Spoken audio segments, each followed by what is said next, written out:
जय श्री कृष्ण दोस्तों, life style with God में आपका स्वागत है। दोस्तों, यहाँ पर हम श्रीमद् भगवत गीता के चौथे अध्याय का अध्ययन कर रहे हैं, जिसका नाम ज्ञान कर्म संन्यास योग है। आज हम 38वें श्लोक का अध्ययन करेंगे। भगवान ने 34वें श्लोक से यहाँ तक तत्वज्ञानी महापुरुषों की सेवा आदि करके तत्व ज्ञान को प्राप्त करने के लिए कहकर उसके फल का वर्णन करते हुए उसका महात्म्य बतलाया।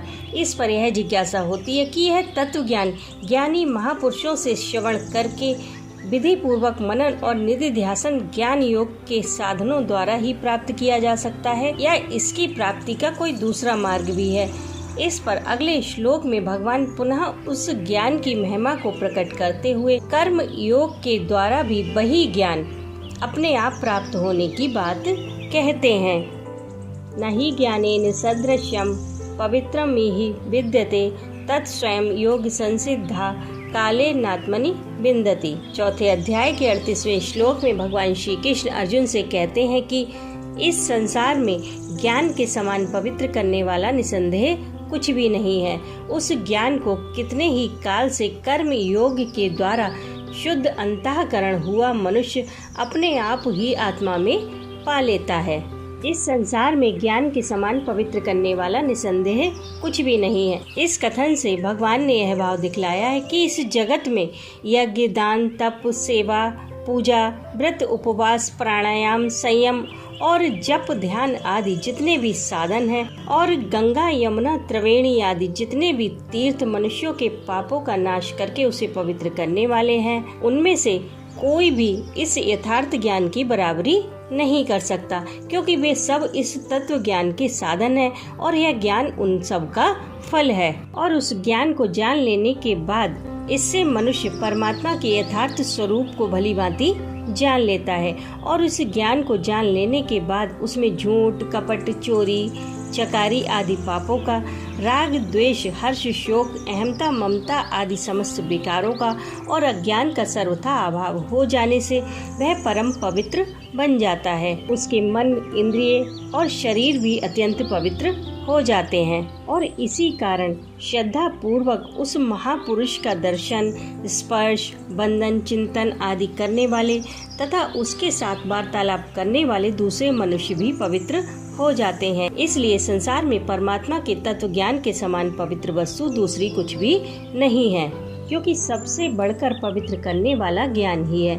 किंतु जो इस प्रकृति से सर्वथा अतीत, सर्वव्यापी, सर्वशक्तिमान, सर्वलोक महेश्वर, गुणों के समुद्र, सगुण निर्गुण, साकार निराकार स्वरूप परमेश्वर इस प्रकृति के अध्यक्ष हैं, जिनके स्वरूप का साक्षात्कार कराने वाला होने से ही ज्ञान की पवित्रता है, वे सबके सुहृदय सर्वाधार परमात्मा तो परम पवित्र हैं। उनसे बढ़कर यहाँ ज्ञान को पवित्र नहीं बतलाया गया है।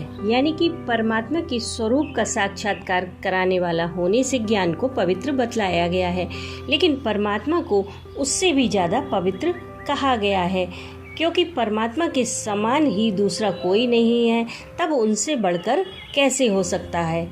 इसीलिए गीता में अर्जुन ने भी कहा है कि आप परम ब्रह्म, परम धाम और परम पवित्र हैं। और महाभारत में भीष्म पितामह ने भी कहा है कि वे परमेश्वर पवित्र करने वालों में अतिशय पवित्र और कल्याणों में भी परम कल्याण रूप हैं। अब समझते हैं कि योग संसिद्धा पद किसका वाचक है और उस ज्ञान को अपने आप ही आत्मा में पा लेता है। इस कथन का क्या अभिप्राय है? बहुत काल तक कर्म योग का आचरण करते करते जिसके राग द्वेष नष्ट हो जाने से अंतःकरण स्वच्छ हो गया है, जो कर्म योग में भली भांति सिद्ध हो गया है, जिसके समस्त कर्म ममता, आसक्ति और फलेच्छा के बिना भगवान की आज्ञा के अनुसार ही होते हैं, उन सब का वाचक यहाँ योग संसिद्धा पद है। अतः इस प्रकार योग संसिद्धा पुरुष उस ज्ञान को अपने आप ही आत्मा में पा लेता है। इस वाक्य से भगवान ने यह भाव दिखलाया है कि जिस समय उसका साधन अपनी सीमा तक पहुंच जाता है, उसी क्षण परमेश्वर के अनुग्रह से उसके अंतःकरण में अपने आप उस ज्ञान का प्रकाश हो जाता है। अभिप्राय यह है, उस ज्ञान की प्राप्ति के लिए उसे ना तो कोई दूसरा साधन करना पड़ता है और ना ज्ञान प्राप्त करने के लिए ज्ञानियों के पास ही निवास करना पड़ता है। यानी कि जिसके कर्म शुद्ध हैं, जो ममता, आसक्ति और फलेच्छा का त्याग कर चुका है, जिसके समस्त कर्म लोक कल्याण के लिए ही होते हैं, जो अपना हित न देखकर दूसरों का हित देखता है, ऐसे व्यक्ति के लिए भगवत प्राप्ति का ज्ञान लेने कहीं नहीं जाना पड़ता। उसके अंतःकरण में स्वयं उस ज्ञान का प्रकाश हो जाता है। बिना किसी दूसरे प्रकार के साधन और सहायता के केवल कर्म योग के साधन से ही उसे वह ज्ञान भगवान की कृपा से अपने आप ही मिल जाता है। राधे राधे।